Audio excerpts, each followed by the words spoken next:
संत कबीर विद्यापीठ के चैनल पे आपका स्वागत है। मेरा नाम है रोहित पांडे। ये क्लास इस चैनल के लिए एक सबसे बड़ा, जैसे कि 4 चाँद लग जाते हैं किसी चीज़ को, उस तरह से बहुत मुश्किल से हमने खोज कर एक ऐसे महारथी हमारे एक टीचर को लाया है। इनका नाम है क्षमा उपाध्याय।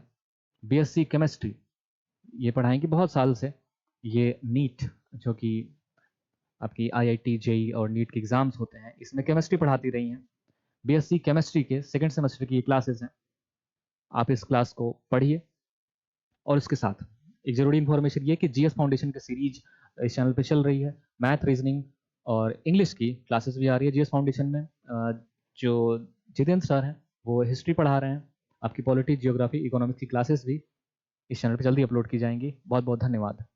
लाइक और शेयर कर दीजिएगा लास्ट में, अभी भी कर सकते हैं। Hello students, a very special good morning to all of you. This is Shama Upadhyay, your chemistry educator, and I welcome you all in this official YouTube platform of Sant Kabir Vidyapeeth. ठीक है बच्चों, आज की class में हम लोग discuss करेंगे, ठीक है, केमिस्ट्री। ठीक है, जैसा कि मैंने बोला है केमिस्ट्री एजुकेटर, तो मैं केमिस्ट्री ही पढ़ाऊंगी। केमिस्ट्री के अंदर हम लोग क्या पढ़ने वाले हैं, तो आज की क्लास में हम लोग पढ़ेंगे पीरियोडिक टेबल के बारे में। ठीक है, जो कि किसके अंदर आता है, तो इनऑर्गेनिक केमिस्ट्री के अंदर आता है। ठीक है, inorganic chemistry without periodic table, as you all know, is just like a Maggi without masala. ठीक है, जैसे कि मसाले के बिना मैगी अधूरी होती है, उसी तरीके से पीरियोडिक टेबल, इनऑर्गेनिक केमिस्ट्री ना पीरियोडिक टेबल के बिना अधूरा होता है। अब आप सोच रहे होगे ना कि पीरियोडिक टेबल अगर हम पढ़ने वाले हैं तो पीरियोडिक टेबल में हम क्या पढ़ेंगे। तो सबसे पहले तो पीरियोडिक टेबल की जरूरत क्यों पड़ी, शुरुआत क्यों हुआ। स्टार्टिंग में मैं आपको एक छोटी सी स्टोरी बताती हूँ। जैसा कि होता है ना, जब एक क्लास होती है तो क्लास के अंदर क्या होता है, बहुत सारे स्टूडेंट्स होते हैं। अब मान लो एक कोई बच्चा है जिसका नाम मान लिया हमने कि राम है। ठीक है, दूसरा एक और स्टूडेंट है, उसका भी एक नाम है जिसका नाम राम है। ठीक है, तो इस तरीके से 2 स्टूडेंट है तब तो ठीक है। लेकिन अगर मान लीजिए कि आपके क्लास में लगभग 100 से ज्यादा बच्चे हैं और उसमें से 3-4 बच्चे ऐसे राम हैं और आप रैंडमली किसी एक को बुलाओगे ना, तो एक छोटी सी कंफ्यूजन होती है कि आप उसको क्या बोलेंगे, है ना। कभी मान लीजिए आपने राम बोला तो जो 4-5 बच्चे हैं वो सब उठ के बोलेंगे कि हाँ ये मेरा नाम है, टीचर मुझे बुला रहा है। तो इसी कंफ्यूजन को दूर करने के लिए ना हमें उसे एक वेल मेंटेन तरीके से यूज करना पड़ता है। अब जैसे कि आप मान लो राम के साथ आप उसका सरनेम बोल रहे हैं, है ना, यानी कि टाइटल भी आप बोल रहे हैं, तो आपके लिए क्लियर रहेंगी। जैसे कि मान लीजिए एक और चीज, अगर मैं आपको लाइब्रेरी में भेज दूं और लाइब्रेरी में अगर मैं आपसे जाके बोलूं कि अब बेटा जाओ क्लास के अंदर, अगर मैं आपसे यही कहूँ कि आप अपने घर से जाओ केमिस्ट्री की बुक लेके आओ, तो आप तुरंत लेके आ जाओगे। लेकिन अगर मैं आपको यही एक लाइब्रेरी में भेज दूं जो कि बहुत बड़ी है और वहां पे बहुत सारी किताबें पढ़े हैं, जब आपको ये भी ना पता हो कि केमिस्ट्री की बुक कहाँ मिलेगी, तो उस टाइम के लिए आपके लिए ये दिक्कत होगा ना कि हम कहाँ से, आप तो ढूंढते रह जाओगे। तो इन्हीं सारी चीजों से बचने के लिए हमारे सामने आया पीरियोडिक टेबल, जहां पे जो भी हमारे आज के टाइम में 118 एलिमेंट्स हैं उसको वेल मेंटेन तरीके से अरेंज किया गया। ठीक है, अब उसको अरेंज इस तरीके से किया गया ताकि वहां पे कोई भी कंफ्यूजन ना हो। ठीक है, सारी उनकी प्रॉपर्टीज क्लियर रहे, चाहे वो फिजिकल हो गई चाहे वो केमिकल प्रॉपर्टीज हो गई। ठीक है, अब पीरियोडिक टेबल होता क्या, चलिए शुरू करते हैं, थोड़ा सा देखेंगे। जैसे कि आपको पता है ये पीरियोडिक टेबल की अगर हम ओवरव्यू की बात करें तो कुछ ऐसा होता है देखने में। ठीक है, जहां पे स्टार्टिंग में आपके 2 ग्रुप्स होते हैं, बीच में आपके 10 ग्रुप्स होते हैं, लास्ट में अगर मैं राइट साइड में बात करूं तो टोटल आपके 6 ग्रुप देखने को मिलते हैं। स्टार्टिंग में 2 होते हैं और यहाँ पे बीच में जो होता है वो 10 ग्रुप्स आपको देखने को मिलते हैं। ठीक है, रैंडमली मैं बना दे रही हूँ, कुछ भी हो। और इधर राइट साइड में जब हम बात करेंगे तो टोटल आपके 6 ग्रुप देखने को मिलते हैं। ठीक है, तो अब इनकी जब हम बात करते हैं तो स्टार्टिंग के जो 2 ग्रुप होते हैं ना, इनको हम बोलते हैं एस ब्लॉक। ठीक है, एस ब्लॉक एलिमेंट। जो बीच वाले होते हैं इनको हम बेटा बोलते हैं डी ब्लॉक एलिमेंट। सिमिलरली जो राइट साइड वाले होते हैं इनको हम बोलते हैं पी ब्लॉक एलिमेंट। तो आप सोच रहे होंगे कि मैम अभी आपने बताया है कि S, P, D and F ये 4 ब्लॉक होते हैं, लेकिन यहाँ पे अभी हमें क्या देखने को मिल रहा है कि हमने तो देखा एस, पी और डी। तो आप सोच रहे होंगे ना कि एफ ब्लॉक कहाँ गया, तो एफ ब्लॉक सोचिए नहीं, आपको पता ही होगा कि एफ ब्लॉक कहाँ होता है। तो डी ब्लॉक की जब हम पहली सीरीज की बात करते हैं यानी कि ग्रुप नंबर 3, तो आपको ये भी पता है कि डी ब्लॉक में टोटल हमारे पास 4 रो होते हैं। ठीक है, सॉरी 4 कॉलम होते हैं। अब यहाँ पे जो लास्ट के 2 कॉलम है ना, यहीं पे 2 एलिमेंट होता है। पहला होता है लैंथेनम जिसका एटॉमिक नंबर होता है 57। सिमिलरली एक होता है एक्टेनम जिसका एटॉमिक नंबर होता है 89। ठीक है, इन दोनों से ही शुरू होती है हमारी 2 नई सीरीज, और 2 नई सीरीज शुरू होती है और जिनमें टोटल आपके 14 एलिमेंट होते हैं। ठीक है, 2 नई सीरीज, पहला जो सीरीज होगा उसमें आपके टोटल 14 एलिमेंट होंगे और जो दूसरी सीरीज होगी उसमें भी आपके टोटल 14 एलिमेंट होंगे। और अगर हम इन दोनों को मिला दें तो टोटल आपके कितने हो गए, 28 एलिमेंट्स हो गए। और ये 20 एलिमेंट्स ही होते हैं आपके एफ ब्लॉक के अंदर। और ये जो दो सीरीज बनाई है ना हमने, इन्हीं को हम बोलते हैं एफ ब्लॉक एलिमेंट्स। ठीक है, पहली सीरीज को हम नाम देते हैं लैंथेनाइट। ठीक है, लैंथेनाइट सीरीज के नाम से हम जानते हैं। सिमिलरली अगर हम दूसरे सीरीज की बात करें तो क्योंकि ये एक्टेनम से शुरू हुआ है इसीलिए हम इसको बोलते हैं एक्टेनाइट सीरीज। ठीक है, तो लैंथेनम क्योंकि ये ग्रुप डी ग्रुप का एलिमेंट है ना, डी ब्लॉक का एलिमेंट है, ग्रुप नंबर 3 से शुरू हुआ है, इसलिए पीरियोडिक टेबल की शुरुआत हो तो गई लैंथेनम से, लेकिन लैंथेनम को फिर भी हम एफ ब्लॉक एलिमेंट कंसिडर नहीं करते। क्यों नहीं करते उसकी हम आगे बात करेंगे। इसी तरीके से एक्टेनम जो है वो डी ब्लॉक का एलिमेंट है, लेकिन इसी से एक्टेनम से शुरुआत हुई है एक्टेनाइट सीरीज की। अब ये भी डी ब्लॉक के अंदर एफ ब्लॉक में कंसिडर नहीं किया जाता, उसके बारे में भी हम आगे बात करेंगे कि ऐसा क्यों होता है। तो कुछ इस तरीके से आपके ग्रुप होते हैं। अब इसमें स्टार्टिंग में ये जो पूरा फॉर्मेट है ना, बहुत सारे साइंटिस्ट आए थे बेटा, बहुत सारे, शुरुआत बहुत सारे लोगों ने की थी, लेकिन लास्ट में जो हम पढ़ते हैं ये पूरा पीरियोडिक टेबल, ये जिस इंसान ने दिया था ना वो कौन था, हेनरी मॉजले। हेनरी मॉजले ने ये पूरा पीरियोडिक टेबल बनाया और इन्होंने जो भी प्रॉपर्टीज उठाई इसमें से कुछ बहुत सारी सिमिलरिटी जो थी मेंडलीव पीरियोडिक टेबल से उठा लिया गया। ठीक है, और ये जो पूरा पीरियोडिक था ना इसी को हम बोले हैं मॉडर्न पीरियोडिक टेबल, और जिसके आज के टाइम में हम लोग स्टडी करते हैं। ठीक है, अब ये जो एस ब्लॉक है, ठीक है, एस ब्लॉक का जो पहला वाला यहाँ पे ग्रुप है इसका क्या नाम होता है, क्या इसको भी कुछ बोला जाता है, क्या आपको याद आ रहा है? तो इसको हम बोलते हैं अल्कली मेटल। ठीक है, इसको हम कहते हैं अल्कली मेटल्स। ठीक है, इसी तरीके से जो हमारा यहाँ पे दूसरा ग्रुप है, ठीक है, दूसरे को हम क्या बोलते हैं, दूसरे को कहते हैं अल्कलाइन अर्थ मेटल। ठीक है, अल्कलाइन अर्थ मेटल। ठीक है, उसके बाद जब हम पी ब्लॉक के अंदर आते हैं तो पी ब्लॉक में टोटल 6 ग्रुप मिलते हैं। ठीक है, ये वहां पे 1 हो जाता है, 2 पी ब्लॉक में जो शुरू होता है ना ये बीच में आपके 10 आ जाते हैं। तो पी ब्लॉक की शुरुआत होती है ग्रुप नंबर 13 से, उसके बाद आएगा 14, 50, 16, 17 एंड लास्ट वन इज 18। अब इन सब का भी कॉमन नेम होता है। ठीक है, जैसे कि ग्रुप नंबर 13 की जब हम बात करते हैं तो बोरॉन से शुरू होता है तो इसको हम कहते हैं बोरॉन फैमिली। जब हम 14 पे जाते हैं तो क्योंकि ये कार्बन से शुरू होता है इसलिए इसको बोलते हैं carbon family.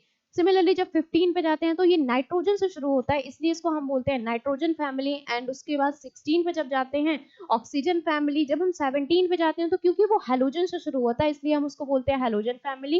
And last one is group number 18 जो कि शुरू होता है हीलियम से, नियॉन से। ठीक है, नियॉन से शुरू होता है, हीलियम तो यहाँ इसके ऊपर होता है बेटा। हीलियम और हाइड्रोजन का जो केस होता है ना वो बहुत ही ज्यादा स्पेशल होता है। तो पी ब्लॉक की शुरुआत जो होती है वो हीलियम जो आता है वो पी ब्लॉक के अंदर आता है, लेकिन फिर भी इसको पी ब्लॉक एलिमेंट कंसिडर नहीं किया जाता। अगर आपसे कोई पूछे ऐसा क्यों, तो आप तुरंत बता देना कि मैम जब हम हीलियम की बात करते हैं तो क्लासिफिकेशन इसका कॉन्फ़िगरेशन करेंगे तो इसमें आता है 1s2। ठीक है, 1s2 का मतलब क्या है कि जो लास्ट इलेक्ट्रॉन आपका जा रहा है, आप किसी भी ग्रुप के बारे में डिफाइन करोगे तो क्या बोलोगे? एस ब्लॉक आपसे कोई पूछे तो क्या बताते हो? आप यही कहते हो the element whose last electron entered into S subshell is known as S block element. Similarly जब पी की बात करते हैं तो आप क्या कहते हो कि ऐसे एलिमेंट जिनका जब आप कॉन्फ़िगरेशन करते हो और लास्ट इलेक्ट्रॉन अगर वो जंप करके पी सबशेल में पहुंच जाता है तो उसे हम बोलते हैं पी ब्लॉक एलिमेंट। जब आप डी पे आते हो तो क्या बोलते हो कि ऐसे एलिमेंट्स जिनका जो लास्ट इलेक्ट्रॉन है वो डी सबशेल में पहुंच जाता है उसको हम बोलते हैं डी ब्लॉक एलिमेंट। तो इसी तरीके से आप जब हीलियम की बात करते हो तो ये छोटा सा एक्सेप्शन इसलिए है क्योंकि हीलियम का कॉन्फ़िगरेशन हम करते हैं तो 1s2 आता है। इस अकॉर्डिंग क्योंकि इलेक्ट्रॉन जो है वो आपके एस ऑर्बिटल में गए हैं इसलिए ये क्या होना चाहिए, एस ब्लॉक का एलिमेंट होना चाहिए ना। तो आप मुझे ये बताओ अगर ये एस ब्लॉक एलिमेंट है फिर तो इसको यहाँ होना चाहिए, इसकी जगह तो यहाँ है, फिर ये यहाँ कैसे पहुंच गया? तो ये भी बेटा एक्सेप्शन होता है क्योंकि इसकी जो फिजिकल प्रॉपर्टीज है वो तो ठीक है, एस गया तो एस में होना चाहिए, लेकिन इसकी जो केमिकल प्रॉपर्टीज है ना ये केमिकली इनर्ट होता है इसलिए इनको ग्रुप नंबर 18 के साथ रखा गया है।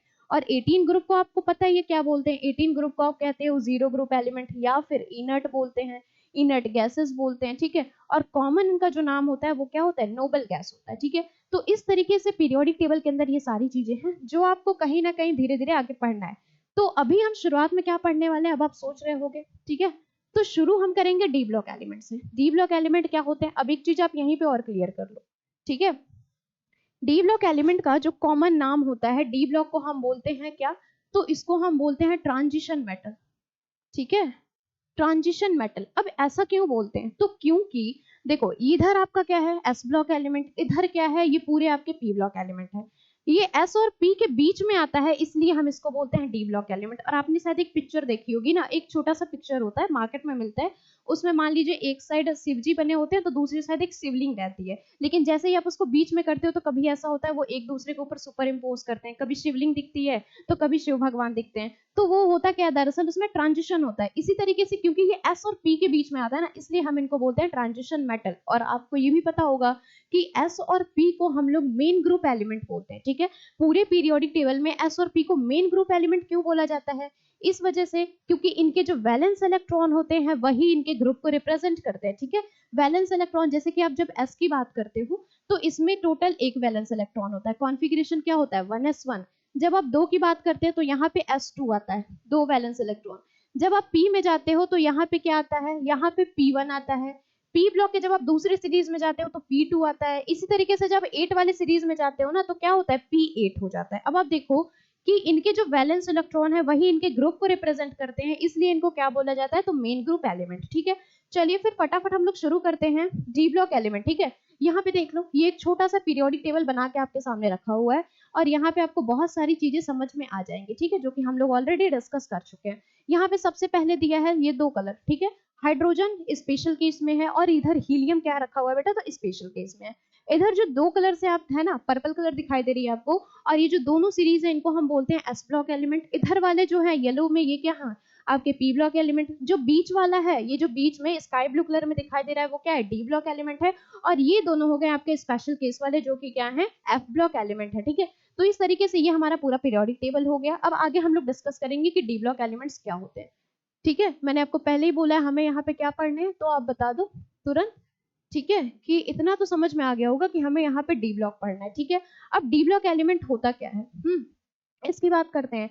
तो हमने बात करी है अभी यहाँ पे डेफिनेशन की, ऐसे एलिमेंट्स जिनका जब आप इलेक्ट्रॉनिक कॉन्फ़िगरेशन करते हैं उसका लास्ट इलेक्ट्रॉन चला जाता है डी सबशेल में, तो उसको आप कहते हो कि डी ब्लॉक एलिमेंट। अच्छा, अभी कितने लोगों को ये नहीं समझ में आया होगा कि मैम ये पता नहीं इतना बड़ा वर्ड क्या कह दे रही है, इलेक्ट्रॉनिक कॉन्फ़िगरेशन, हमें तो ये नहीं पता इलेक्ट्रॉनिक कॉन्फ़िगरेशन क्या होता है, कहाँ से आया, किसने दिया, ठीक है। तो आपने एक और नाम सुना होगा, चलो फटाफट पहले इस पे बात करते हैं, है ना। इलेक्ट्रॉनिक कॉन्फ़िगरेशन का नाम सबसे पहले किसने बताया था इसके बारे में, ठीक है।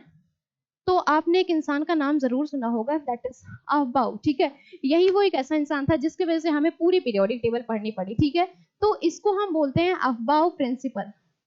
और अफबाउ प्रिंसिपल में किया क्या था, ठीक है, ये सारी चीजें बेसिकली हम लोग पढ़ते हैं एटॉमिक स्ट्रक्चर के अंदर, ठीक है, कि पीरियोडिक टेबल की शुरुआत कैसे हुई। तो अफबाउ प्रिंसिपल ने ये बताया था कि किस तरीके से आप ऑर्बिटल्स को अरेंज करते हो, ठीक है। तो बहुत सारे ऑर्बिटल होते हैं, तो अफबाउ ने बोला कि जिस तरीके से जैसे जैसे जो ऑर्बिटल है उनकी एनर्जी बढ़ेगी, हम उसको क्या करेंगे, पीरियोडिक टेबल्स में अरेंज करते जाएंगे। अब आप ये बताओ कि जैसे इन्होंने बताया कि सबसे पहले होगा 1s, फिर होता है 2s, फिर आता है आपका 2p, देन आपका 3s आएगा, 3p आएगा।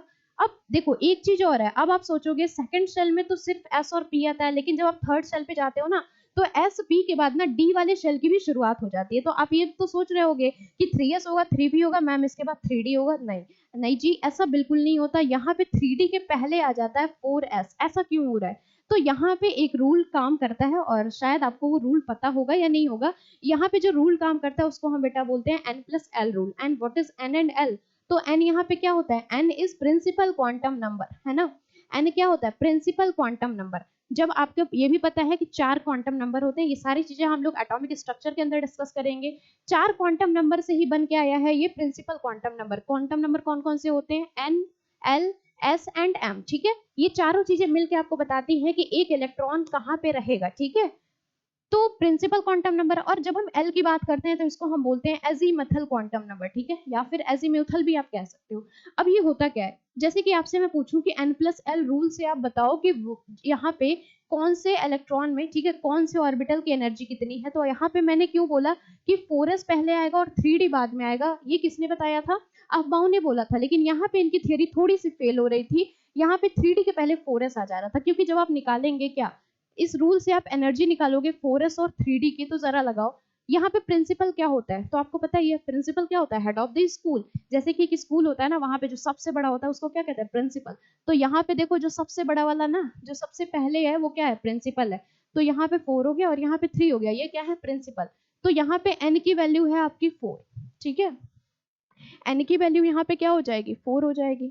लेकिन S की वैल्यू और D की वैल्यू मैम क्या होती है, तो ये जो L का वैल्यू होता है ना, ये तो आपका रामबाण होता है और शायद आपको पता नहीं होगा। L की वैल्यू जो 4 ऑर्बिटल होते हैं हमारे, ये चारों के लिए अलग अलग होता है, जो आपको याद होना चाहिए। S के लिए 0 होता है, P के लिए 1, D के लिए क्या होता है 2 और F के लिए होता है हमारा 3, ठीक है। तो अब यही वैल्यूज आपको यहाँ पे पुट करनी है। तो देखो क्या होगा, यहाँ पे तो S दिया है, तो S की वैल्यू L के लिए क्या होती है, 0 होती है, ठीक है। इसी तरीके से यहाँ पे जब आप D पे जाएंगे तो क्या हो जाएगा, यहाँ पे 3 और D की वैल्यू देखो हमने क्या लिखा है, तो 2 लिखा है, ठीक है। अब जब आप इसको ऐड करोगे तो यहाँ पे क्या होगा, ये तो आपका 4 आ गया, लेकिन यहाँ पे आपका आता है 5। अब आप देखो कि अब्बाऊ ने क्या बोला था, उन्होंने तो यही बोला था ना कि जिस तरीके से जैसे जैसे ऑर्बिटल्स की एनर्जी बढ़ेगी हम उसको उसी सीक्वेंस में रखेंगे। तो आप मुझे बताओ कि 4s ऑर्बिटल की एनर्जी ज्यादा है या 3D की ज्यादा है, तो आप देख लो यहाँ पे तो 4 है लेकिन यहाँ पे 5 है, तो 5 वाले की एनर्जी ज्यादा है ना, इसलिए हम 5 वाले को बाद में रखेंगे और 4 वाले को पहले रखेंगे। दैट्स वाई जो यहाँ पे 4s ऑर्बिटल है ना, वो पहले आ जाता है और 3D बाद में चला जाता है, ठीक है। तो अब आपको कोई दिक्कत नहीं होनी चाहिए कि मैम ऐसा क्यों लिखा कि 4s पहले आ गया 3D बाद में आ गया, ठीक है। अब इसके बाद क्या होगा, तो 4s 3D के बाद फिर से क्या आ जाएगा, 4p आएगा, ठीक है। और सिमिलरली 4p के बाद 4d आना चाहिए, लेकिन इससे पहले क्या आ जाएगा, 5s आ जाएगा because of n+l rule. Then इसके बाद आएगा आपका 4d और उसके बाद आएगा 5p। इसी तरीके से सारी चीजें आगे चलती रहती हैं, ठीक है। तो ये हमारा अहबाउ प्रिंसिपल था, जिसके अकॉर्डिंग हम लोग इलेक्ट्रॉनिक कॉन्फ़िगरेशन लिखते हैं, ठीक है। ये समझ में आ गया होगा आपको। अब इलेक्ट्रॉनिक कॉन्फ़िगरेशन अगर आपको समझ में आ गया है, ठीक है, तो अब आपको अगर मैं कोई भी एलिमेंट दे दूं तो आप उसका कॉन्फ़िगरेशन कर लोगे, ठीक है। जैसे कि चलिए शुरुआत पे कुछ हम देख लेते हैं। मान लेते हैं पहला एलिमेंट होता है पीरियोडिक टेबल का हाइड्रोजन। उसके बाद क्या होता है, हाइड्रोजन के बाद आपका आता है हीलियम, देन आता है लिथियम, फिर आ गया आपका बेरिलियम और लास्ट वन इज बोरॉन। 5 होते हैं, ठीक है। यहाँ पे एटॉमिक नंबर हो गया 1, यहाँ पे आपका 2 हो गया, ये 3 हो गया, ये 4 हो गया और ये आपका 5 हो गया, ठीक है। जब आप कॉन्फ़िगरेशन करोगे, है ना, कॉन्फ़िगरेशन कैसे करोगे भाई, जैसे जैसे आपके ऑर्बिटल्स की एनर्जी बढ़ेंगी आप उसको उस वे में अरेंज करते जाओगे। तो हाइड्रोजन का क्योंकि इसका एटॉमिक नंबर 1 है ना, यानी कि इसके पास कितने इलेक्ट्रॉन है, इलेक्ट्रॉन जितने होते हैं उसी को बेटा हम बोलते हैं वैलेंस इलेक्ट्रॉन, ठीक है। अब यहाँ पे देखो क्या है कि यहाँ पे हाइड्रोजन का एटॉमिक नंबर 1 है, इसलिए यहाँ पे वैलेंस इलेक्ट्रॉन कितना होगा, 1, तो क्या हो जाएगा 1s1। यहाँ पे हीलियम का एटॉमिक नंबर 2 है ना, तो यहाँ पे क्या होगा 1s2 हो जाएगा। और जब आप पीरियोडिक टेबल में देखोगे ना, तो ये पहले शेल में ही अरेंज्ड होता है, ठीक है। इसके बाद जो है वो लिथियम है। लिथियम के केस में एटॉमिक नंबर 3 हो गया, तो अब क्या इसको आप 1s3 कर दोगे, बिल्कुल नहीं, क्योंकि 1s3 नहीं होता। s ऑर्बिटल में ना मैक्सिमम 2 ही इलेक्ट्रॉन्स भरे जा सकते हैं और ये चीजें आपको भी पता है, ठीक है। तो इसके बाद क्या होगा, तीसरा इलेक्ट्रॉन यहाँ नहीं आएगा, तीसरा इलेक्ट्रॉन आगे कहाँ जाएगा, p वाले में जाएगा, ठीक है। तो यहाँ पे क्या आएगा 1s2 आएगा, उसके बाद आएगा आपका 2s1, ठीक है। फिर जब आप आगे बढ़ोगे तो क्या हो जाएगा 1s2 2s2 और सिमिलरली यहाँ क्या हो जाएगा 1s2 2s2। अब देखो फिर से जो s वाला ऑर्बिटल है ना, वो क्या हो गया, फुल हो चुका है, तो अगला इलेक्ट्रॉन कहाँ जाएगा, 2p1 में जाएगा, ठीक है। तो इस तरीके से जैसे जैसे ऑर्बिटल्स बढ़ते हैं उसी तरीके से हम इलेक्ट्रॉन्स को उसमें अरेंज करते रहते हैं, ठीक है। तो फिलहाल ये तो आपके सारे के सारे स्टार्टिंग के एलिमेंट्स थे, लेकिन हम लोग को यहाँ क्या पढ़ना है, तो हम लोग पढ़ रहे थे डी ब्लॉक एलिमेंट ना। तो डी ब्लॉक एलिमेंट की जब हम बात करेंगे तो क्या हो जाएगा, डी ब्लॉक एलिमेंट, ठीक है, यानी कि ऐसे इलेक्ट्रॉन जिनका जब आप कॉन्फ़िगरेशन करते हो तो वो जंप करके डी सब शेल में चले जाते हैं, ठीक है, तो उनको हम क्या बोलते हैं, डी ब्लॉक एलिमेंट। तो यहाँ पे आप लिख सकते हैं द एलिमेंट, ठीक है, डेफिनेशन आप क्या लिख लोगे, the element whose last electron enters into, ठीक है, the element whose last electron enters into d subshell is known as d block element, is known as enters into d subshell is known as D block element. यानी कि ऐसे elements जिनका जब आप electronic configuration करते हैं और जो इलेक्ट्रॉन है वो डी सबशेल में चला जाता है, तो उसको हम क्या बोलते हैं, डी ब्लॉक एलिमेंट बोलते हैं। अब जब आप डी ब्लॉक एलिमेंट की बात करोगे तो आप सोच रहे होगे कि मैम डी ब्लॉक एलिमेंट क्या होता है, ठीक है। डी ब्लॉक एलिमेंट क्या होता है, तो आपको ये भी पता है, मैंने अभी यहाँ पे दिखाया था ना आपको कि डी ब्लॉक एलिमेंट क्या होते हैं, तो ये वाला, ठीक है, ये जो आपके स्काई ब्लू कलर वाले जो एलिमेंट्स दिखाई दे रहे हैं वो क्या है, आपके डी ब्लॉक एलिमेंट है। अब डी ब्लॉक एलिमेंट के अंदर ये सारी चीजें आपको पढ़नी है, तो अब डरना बिल्कुल नहीं है। देखो हम यहाँ पे टोटल एक चीज पहले समझ लीजिए कि टोटल यहाँ पे 4 सीरीज होती है। देखो आपको देख के पता चल जा रहा होगा, ठीक है, कि टोटल आपके पास 4 सीरीज है। पहली स्कैंडियम से लेके जिंक तक होती है, दूसरा इट्रियम से लेके कैडमियम तक जाता है, तीसरा लैंथेनम से शुरू होता है मरकरी तक जाता है और चौथा एक्टिनियम से शुरू होकर कॉपर नीशियम तक जाता है, ठीक है। तो ये 4 सीरीज है हमारे पास, और 4 सीरीज में जितने भी एलिमेंट है ना, ये सारे के सारे आपके डी ब्लॉक एलिमेंट है। तो आपको ये सारी चीजें पढ़नी है, लेकिन अब सारी चीजें पढ़ने के लिए हमें करना क्या होगा, सबसे पहले हम एक एक सीरीज शुरू करेंगे। तो पहला सीरीज देखो स्कैंडियम से लेके जिंक तक गया है, ठीक है। तो पहली सीरीज की जब हम बात करेंगे तो स्कैंडियम से लेके जिंक तक गया है। तो हमें क्या करना है, एक एक एलिमेंट लिखेंगे हम।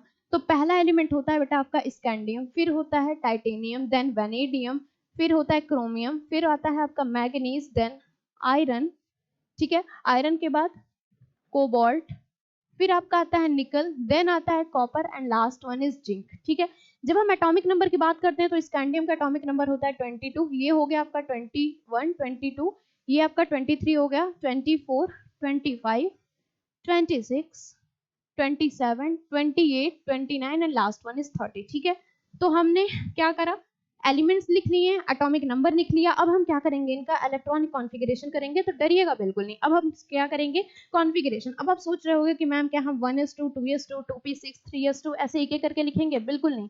अब हमें यहाँ पे एक शॉर्टकट अप्लाई करेंगे, और वो क्या है, तो बेटा वो होता है आपका नियरेस्ट नोबल गैस, है ना। नियरेस्ट नोबल गैस क्या होते हैं, आपको ये भी पता है नोबल गैसेस क्या होते हैं, मैंने अभी बताया है ना, helium, neon, organ, krypton, xenon, radon, ये सारे के सारे आपके क्या है, नोबल गैसेस हैं।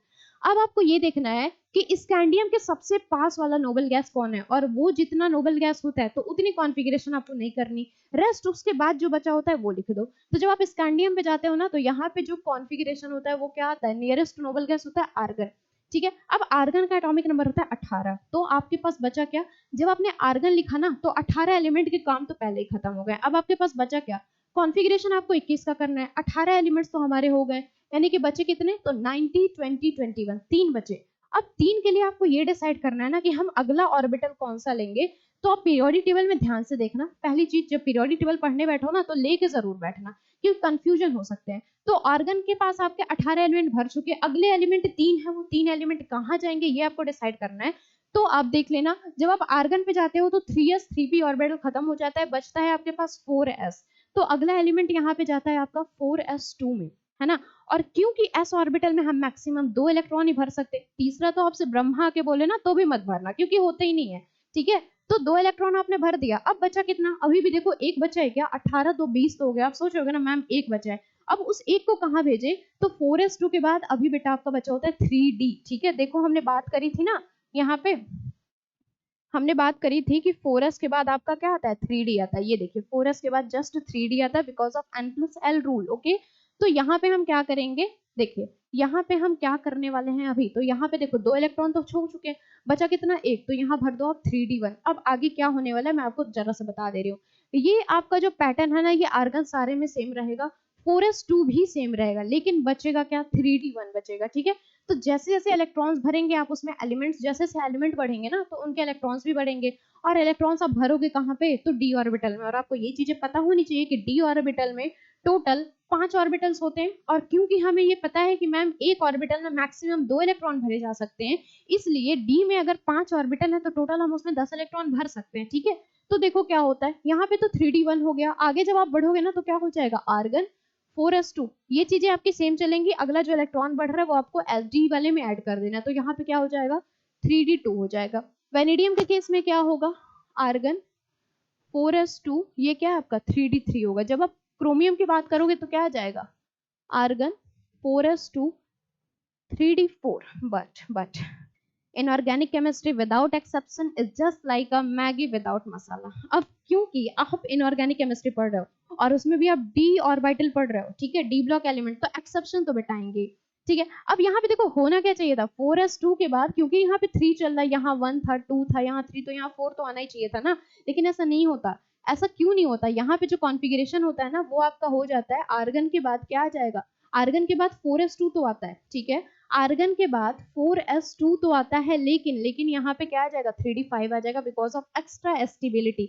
स्टेबिलिटी की वजह से ऐसा क्या होता है, देखो कोई भी चीज अगर एक दो इलेक्ट्रॉन की वजह से स्टेबल होना चाहता है ना तो पीरियोडिक टेबल में तुरंत वो उसको एडजस्ट करता है और स्टेबल हो जाता है। अब देखिए होता क्या है यहाँ पे, है ना, जब हम इनकी बात करते हैं तो क्रोमियम देखो, अब हम यहाँ पे ना इनकी एनर्जीज को देखेंगे।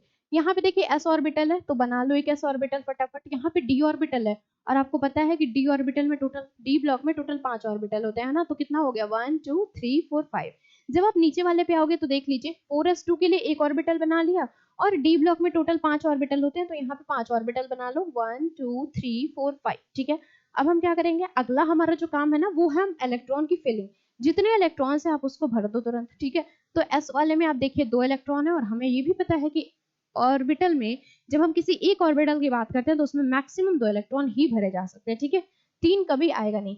और कैसे भरते हैं, तो पाउली का प्रिंसिपल क्या था, हम इलेक्ट्रॉन्स को भरेंगे, ठीक है, पहले एक बार जब फिल हो जाएगा तो हम दोबारा भरेंगे विथ अपोजिट स्पिन, इसको ध्यान रखिएगा। यानी कि आपने मान लो एक इलेक्ट्रॉन ऐसे बना लिया, तो दूसरा इलेक्ट्रॉन आपको ऐसे नहीं बनाना, क्योंकि पाउली ने बोला था कि सबसे पहले तो आप एक एक इलेक्ट्रॉन बनाओगे, फिर आप उसको भरोगे, लेकिन कैसे भरोगे। ठीक है, तो यहाँ पे पाउली ने बोला था कि अपोजिट स्पिन के साथ, यानी कि एक बार अगर आपने ऐसा बना लिया ना, तो दूसरा वाले आपको ऐसा ही बनाना है, उल्टे। ठीक है, उल्टे डायरेक्शन में। तो यहाँ आपने 2 इलेक्ट्रॉन भर लिए, लेकिन जब आप इस पे आओगे डी पे, तो यहाँ पे चलो एक एक बारी पहले सारे में भर दीजिए, तो कितना हो गया 1 2 3 एंड 4। ठीक है, अच्छा हमने देखो ऑर्बिटल ज्यादा बना लिया, 1 2 3 4 5 6 हो गया, है ना। डी ब्लॉक में टोटल 5 ही ऑर्बिटल होते हैं। अब देखिए 1 2 3 4 5, अभी ठीक है ना।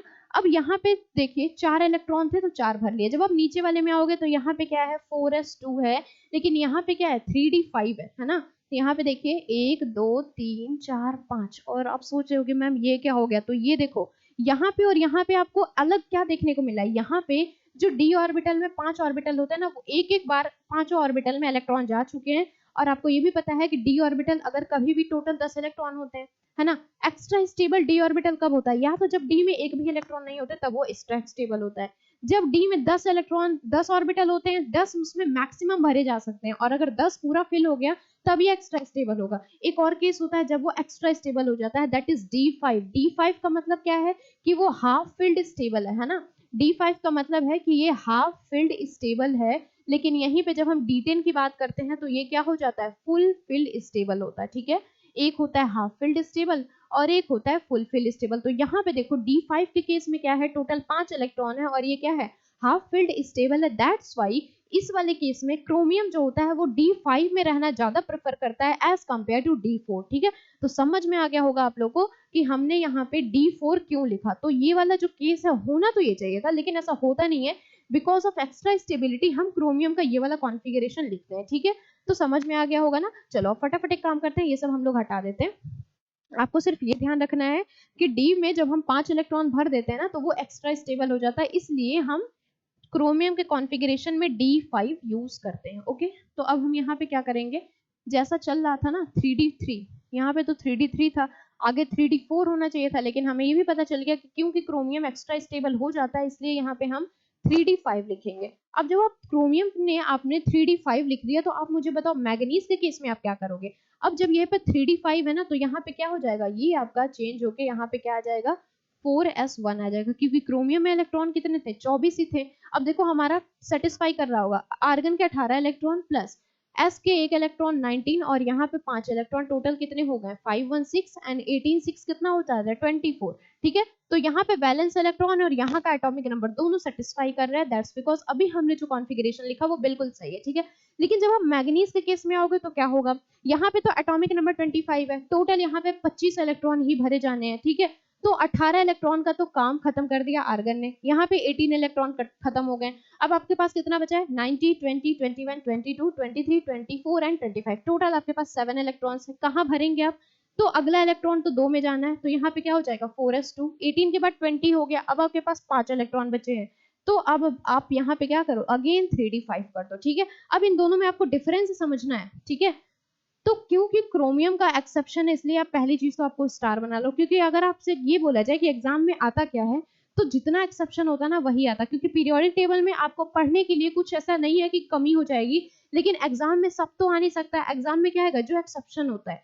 तो इन दोनों में डिफरेंस क्या है, आपको याद रखना कि क्रोमियम का जो कॉन्फ़िगरेशन था वो 4s1 हो गया एंड 3d5 हो गया, जबकि मैग्नीज के केस में 4s2 एंड 3d5। ठीक है, और एक चीज यहाँ पे और रिपीट होती है, जैसा एक्सेप्शन क्रोमियम ने शो किया है, सिमिलरली वही एक्सेप्शन कौन शो करता है, कॉपर शो करता है। ठीक है, तो ये दोनों आपके एक्सेप्शन हो गए। अब कॉपर क्यों शो करेगा, क्योंकि यहाँ पे देख लो जिंक है, एटॉमिक नंबर होता है 30, एक्स्ट्रा स्टेबल होने की वजह से ये भी क्या होता है 3d10 पाना चाहता है, इसलिए वो क्या होता है स्टेबल हो जाता है। जब आप आयरन की बात करेंगे तो क्या आ जाएगा, आर्गन हो गया। उसके बाद यहाँ पे अगेन 4s2 एंड 3d6। अब क्या होंगे, डी में एक एक इलेक्ट्रॉन बढ़ते जाएंगे।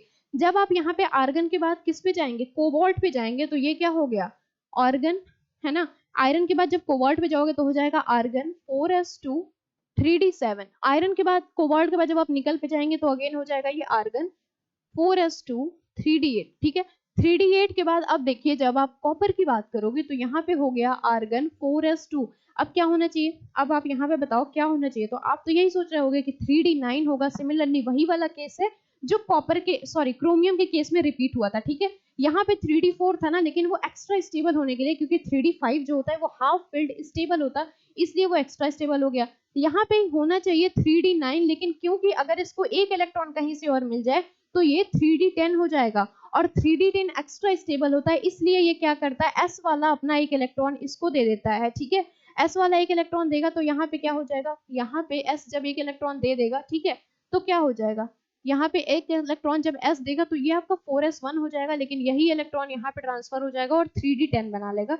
सिमिलरली जब आप जिंक के केस में आते हो तो यहाँ पे आर्गन हो गया, उसके बाद आपका 4s2 हो गया एंड 3d10 हो गया। ठीक है, तो ये हमारा इलेक्ट्रॉनिक कॉन्फ़िगरेशन था टोटल पहले सीरीज की, अभी हमने बात करी थी। और आपको पता है कि डी ब्लॉक के एलिमेंट में टोटल 4 सीरीज होते हैं। ठीक है, तो जिस तरीके से आपने पहले सीरीज का लिखा है ना, उसी तरीके से आपको यहाँ पे चारों सीरीज का कॉन्फ़िगरेशन लिखना है। ठीक है, आपको चीजें अलग क्या करनी है, तो जैसे आपने यहाँ पे 4s में इलेक्ट्रॉन भरा है, जब आप 4d सीरीज की बात करेंगे तो इलेक्ट्रॉन कहाँ जाएगा, 5s में जाएगा। और जो यहाँ पे आपने 3d में इलेक्ट्रॉन्स भरे हैं ना, जब आप अगली वाली सीरीज की बात करोगे तो यहाँ पे अलग कुछ नहीं होने वाला, सिर्फ यहाँ पे 5s आ जाएगा और 3d की जगह आपका 4d आ जाएगा। ठीक है, बाकी जितने इलेक्ट्रॉन्स इधर है वही इलेक्ट्रॉन्स उधर भी रहेंगे। तो इस तरीके से आप लोग इलेक्ट्रॉनिक कॉन्फ़िगरेशन कर लेंगे। ठीक है, तो बाकी आगे की चीजें हम लोग अगले क्लास में पढ़ेंगे। ठीक है, थैंक यू सो मच।